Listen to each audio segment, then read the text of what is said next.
authorities are trying to get the fluoride out and are pointing to sound science. From homeschooling to home-cooked meals, Kentucky mom Carrie Ashour has a strong influence over what's going into her kids' minds and bodies. But despite her best efforts, there's something flowing into her home over which she has no control.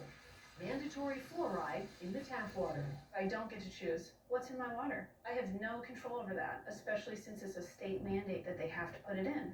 Kentucky is one of 13 states that require water districts to add fluoride. Across the U.S., about 73% of people served by community water systems have fluoridated water. It's been linked to ADHD, IQ, development. Unless you install a whole house filter, there's no way to get it out. Ashour is supporting a bill that would allow individual water districts in Kentucky to decide whether or not to fluoridate. How important is it for you to have a voice in what your kids are consuming? If we can't advocate for our kids, then why are we here? Since 1951, Kentucky, like many states around that time, started requiring fluoride to be added to all tap water.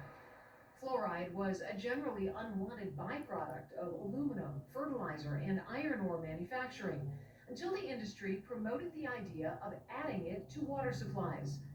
Today, selling fluoride used in water is a $1.2 billion a year global business, and one that has rarely been without controversy starting in the 1950s, with concerns ranging from fluoride being a communist plot to undermine public health, to it being a form of mandatory medication. Now, there is a modern and growing body of research suggesting that fluoride may be linked to health issues like bone fractures, joint problems, and neurological issues, especially in children. Fluoride is a neurotoxin. In a child, that is extremely critical to consider because the brain is being developed. Let's take a look down here.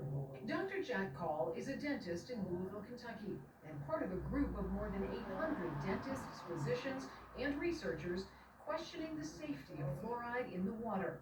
Why take a chance with that? We can repair the tooth. You can't repair brain. Call says the 50-plus-year-old science used to support fluoridating water is out of step with the latest research. Everybody can find science to fit their narrative. Yes. What makes the science behind fluoride being dangerous to you more reliable and more trustworthy? These recent studies in the last 7 or 8 years, they've been funded by the National Institutes of Health.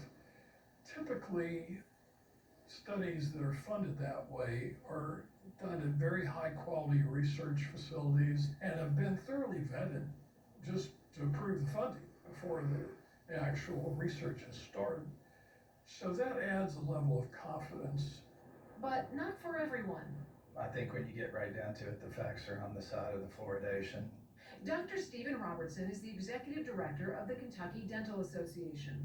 The science backs the effects that the fluoridation is having and supports that this is one of the top 10 public health initiatives that we've had in America. How do you explain Kentucky being in the bottom 8 states for oral health and tooth decay, yet being the #1 fluoridated state in America?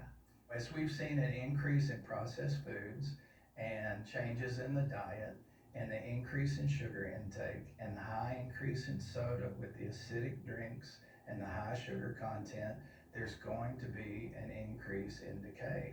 There are doctors and researchers that we've spoke to who have said when they try to have a conversation about the facts of fluoridation, there's a deflection to sugar or to diet rather than going back and forth about the risks and rewards of fluoridation. Well, I think that's because the science is strongly on our side. The fluoride is doing what it can to help. It has to be the diet and the sugar, and that's why people keep coming back to that. In the last 6 months, communities in at least a dozen states have voted to keep fluoride out of their tap water. Since 2010, it's been removed from more than 150 towns or counties. Just this week, a California court ruled in support of a ban to adding fluoride to drinking water across the country. The court found evidence that fluoride poses an unreasonable risk to health, particularly for children. The Environmental Protection Agency could challenge that ruling, which could send the case to the Supreme Court. Lawmakers in some states aren't waiting for the courts. It's time to update this law. Let's take this out. Republican Kentucky state lawmaker William Lawrence is co-sponsoring the bipartisan bill that would take fluoridation out of the hands of state government and give local water districts control. If we could get this bill passed, you, the citizen, could go to your water district and say, hey, we want to stop this. We want this out of our water. And you get enough people behind it, majority rules. And then for moms like Carrie Ashour, she's counting on it. As a mom, as a voting citizen, I will take that into account when I go to the polls. For Full Measure, I'm Lisa Fletcher in Berry,